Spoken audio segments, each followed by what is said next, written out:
दिवि सूर्य सहस्रस्य भवेद्युगपदुत्थिता भवेद्युगपदुत्थिता यदि भासदृशी सा स्यात् यदि भासदृशी सा स्यात् भासस्तस्य महात्मनः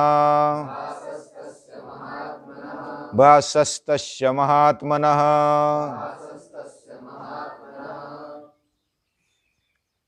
10वें अध्याय में विभूति योग का वर्णन भगवान ने खुद अपने मुख से किया और जो फाउंडेशन 9वें अध्याय में दिया था कि अनन्य भाव से मेरी भक्ति कर ले और उस भाव को, श्रद्धा को स्थिर करने के लिए क्या होना चाहिए, ये बात 10वें अध्याय में बताई। यानी हमारी श्रद्धा और दृढ़ होते जाती है जब हम 10वें अध्याय का अभ्यास करते हैं। भगवान का ऐश्वर्य जगह जगह पर दिखता है। जो भी शक्ति, जो भी ऊर्जा, जो भी बल दिखाई देता है वो भगवान का ही है।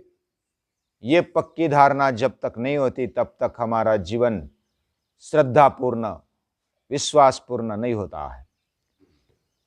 और इस अनेक ऐसे विभूतियों को जानकर, समझकर अर्जुन का मोह निकल गया, उसको स्पष्टता हो गई।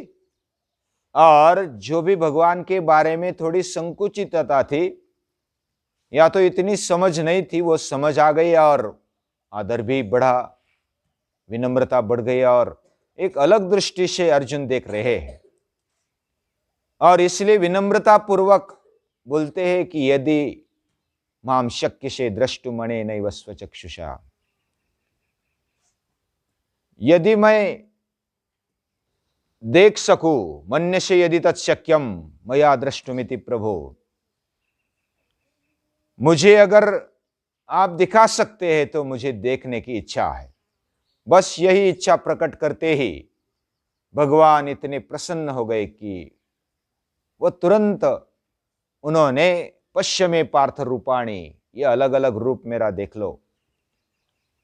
और इसमें बहुत सारे आदित्य, वसु, रुद्र, अश्विनी कुमार, मरुत आदि जो देवगण सभी अलग अलग रूपों में दिखाई दिए। और ये चर्म चक्षु से अर्जुन देख नहीं पाएगा, ये समझकर न तुमाम शक्य से द्रष्टुम, ये तो इस दृष्टि से देख नहीं पाएगा। ऐसा जब समझ में आया तो दिव्यं ददामि ते चक्षु, मैं तुझे दिव्य चक्षु देता हूं। और ये प्रज्ञा चक्षु है। हमारी सुसूक्ष्म बुद्धि से जब हम देखने का प्रयास करते हैं तो भगवान अपनी कृपा से हमें बुद्धि योग दे देते हैं और दिखाते हैं। और ऐसा जब दिव्य दृष्टि दी, प्रज्ञा चक्षु अर्जुन के मन में निर्माण हुआ, बुद्धि में निर्माण हुआ और एक अलग दृष्टि से देखने लगा। और ये जो अलग दृष्टि है, ये व्यापक दृष्टि, ये सर्वव्यापक दृष्टि अर्जुन को मिलती है। और अर्जुन एक प्रेम पात्र भी है। और जैसे हम माँ बाप का महत्व इतना नहीं समझते, उतना हम किसी के, जो भी सहज व्यक्ति मिलता है, माँ मिलती है, पिता मिलता है, कोई सूर्य जैसा कोई प्रभावी मिलता है और वो सहज मिलता है, बिना मांगे मिलता है, तो उसका महत्व नहीं लगता। लेकिन जब उसके विरह में हम उसकी महत्ता को जान पाते हैं। अर्जुन ने जब तक वह सेनयोरुभयोर मध्ये रथम स्थापयमच्युत, हे कृष्ण, हे श्री कृष्ण, मेरा रथ दोनों सैन्यों के बीच में ले ले। और इधर 11वें अध्याय में वह बहुत ही विनम्रता से बोलते हैं, पश्यामि देवांस्तव देवदेहे सर्वांस तथा भूत विशेष संगान। यानी मैं देख रहा हूं आपका रूप, आपका यानी आश्चर्यचकित होकर। यानी ततस्स विस्मयाविष्टो हृष्ट रोमा धनंजय, वो विस्मयचकित हुआ और हृष्ट रोमा हर्षित भी हुआ, आनंदित हुआ है, संतुष्ट हुआ है। और ऐसे अर्जुन को एक अलग दृष्टि मिली और वो देखने के लिए तत्पर है। वो देख रहा है। क्या क्या देखा संजय वर्णन करते हैं। योगेश्वर भगवान का रूप जो सुप्रीम पावर है, जो अंतिम शक्ति है, जो अव्यक्त होने पर भी व्यक्त हो गई है, ऐसे विश्व रूप का दर्शन जब अर्जुन ने देखा तो जो ऐश्वर्य संपन्न ऐसा श्रेष्ठ रूप महायोगेश्वरो हरि ही, महायोगेश्वर जो हरि है, विष्णु है, वह अपना रूप दिखाते हैं। अनेक मुख है, अनेक वक्त्रनयनम अनेक अद्भुत दर्शनम, अद्भुत ऐसे दर्शन उसको होते हैं। और ये जो रूप है वह देखने के लिए अधिकारी अर्जुन बन गया है और यह अधिकार भगवान की कृपा से मिला है। भगवान की कृपा जब तक नहीं होती तब तक ये रूप हम देख नहीं सकते। अर्जुन की विनती मान्य करते हुए दिव्यं ददामि ते चक्षु, यानी खुद प्रसन्न होकर ये प्रज्ञा चक्षु, दिव्य चक्षु भगवान देते हैं। और ऐसा रूप जो अपनी आंखों से देख नहीं पाते, हजार सूर्य, हम एक सूर्य भी अपनी आंखों से देख नहीं पाते। अगर वो प्रभावी दोपहर में अगर दिखता है तो वह सूर्य को देख नहीं पाते, तो हजार सूर्य कैसे अपने चक्षु से देख पाएंगे। तो वो प्रज्ञा चक्षु से, दिव्य चक्षु से देख पाते हैं। जब पहला अनुस्फोट किया, अणुबॉम्ब का स्फोट हुआ और हिरोशिमा और नागासाकी बेचिराख हो गई, उसके पहले जब अणुबॉम्ब का स्फोट हुआ, अणु का स्फोट हुआ, तो ओपनहाइमर नाम के एक शास्त्रज्ञ थे। उन्होंने अनुस्फोट करने के लिए अपना एक चेंबर बनाया, एक कांच का चेंबर बनाया और उस चेंबर में दूर 2-3 किलोमीटर बैठकर उन्होंने अनुस्फोट देखा। अनुस्फोट देखने के बाद उसको गीता याद आ गई और गीता याद आई तो उसने क्या सोचा कि मैंने यह वर्णन गीता में सुना है। कैसा वर्णन है? उस अनुस्फोट से इतना विस्फोट हुआ, इतनी ज्वाला निकल गई कि हजार सूर्य एक साथ चमकेंगे ऐसा प्रकाश उसको दिखाई दिया। एक अणु में जो जड़ था अब तक, उसमें स्फोट हुआ और हजार सूर्य एक साथ चमकेंगे वैसा प्रकाश उसको दिखाई दिया। और उसने गीता का अध्याय खोला और 11वें अध्याय में 12वां श्लोक, ये दिव्य सूर्य सहस्त्रस्य भवेद्युगपदुत्थिता, एक साथ हजार सूर्य चमकेंगे वैसा प्रकाश उसको दिखाई दिया। और उसने भगवान को नमस्कार किया कि हे भगवान, यानी विज्ञान कहता है कि 2 चीजें हैं इस दुनिया में, स्पिरिट और मैटर। स्पिरिट दिखाई देता नहीं, वो खोज करने की अभी भी कोशिश चल रही है। और जो मैटर है वो जड़ है। और जड़ कैसे हिलता है? स्पिरिट से हिलता है, लेकिन स्पिरिट कहां है वो पता नहीं चलता।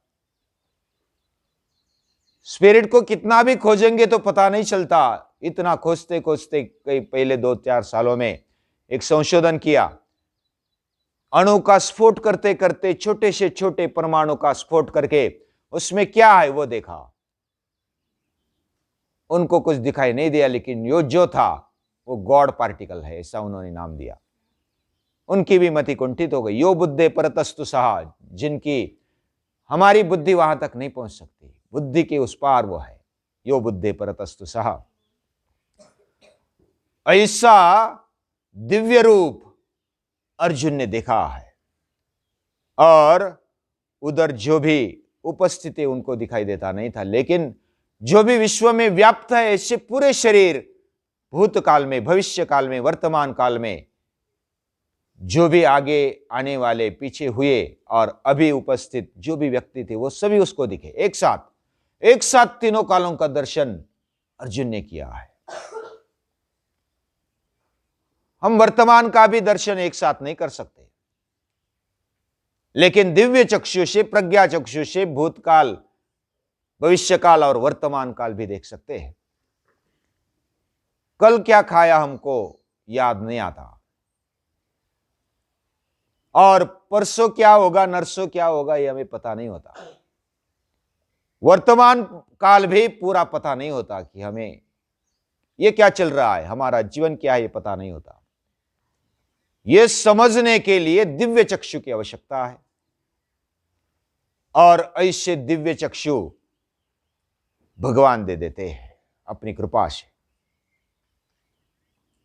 ये जो रूप अर्जुन देखता है वो अनादि मध्यांतम अनंत वीर्यम अनंत बाहुम शशि सूर्य नेत्रम, यह अनादि है, यानी कब से निर्माण हुआ पता नहीं, अनंत है, कब खत्म होगा पता नहीं है, उसका मध्य कहां है वो भी पता नहीं। अनादि मध्यांतम अनंत वीर्यम, अनंत वीर्य है, उसका वीर्य, उसका पराक्रम वो भी अनंत है, वो कभी खत्म नहीं होता। ऊर्जा कभी खत्म नहीं होती, ये विज्ञान भी कहता है, एनर्जी नेवर एंड्स, ऊर्जा कभी खत्म नहीं होती, इट ट्रांसफर्स। वह एक शक्ति से दूसरे शक्ति में रूपांतरित होती है, और रूपांतरित होती है तो उसका हम उपयोग कर सकते हैं, ऐसा विज्ञान कहता है। ये एनर्जी का जो रूप है, जैसे विद्युत है, ये जो लाइट दिखाई दे रही है उसमें विद्युत हमें दिखाई नहीं देती, ये लाइट दिखाई देती है, ये बल्ब दिखाई देता है, ये पंप दिखाई देता है, ये फैन दिखाई देता है, फ्रिज दिखाई देता है, लेकिन उसमें जो ऊर्जा है वो दिखाई देती नहीं है। दिखाई देती नहीं फिर भी है, उसकी शक्ति, उसका आभास होता है बल्ब के द्वारा, अलग अलग उपकरणों के द्वारा। ऐसी व्यापकता हमारे जीवन में आ जाए, भगवान को देखने की दृष्टि हम भौतिक लेवल से या तो अपने संकुचितता से ऊपर उठकर जब देखते हैं तो भगवान को हम समझ सकते हैं। कैसे समझ सकेंगे ये और आगे देखेंगे। विश्वरूप दर्शन में भगवान ने बहुत ही अच्छी तरह से समझाया, और प्रसन्न होकर जो विश्वरूप है वो दिखाया है। अर्जुन भी संतुष्ट है और वो प्रसन्न है, उसकी इच्छा है देखने की, वह उसकी कैसी स्थिति होती, कैसा वर्णन है, ये हम आगे देखेंगे। आज के लिए इतना ही। नमस्कार।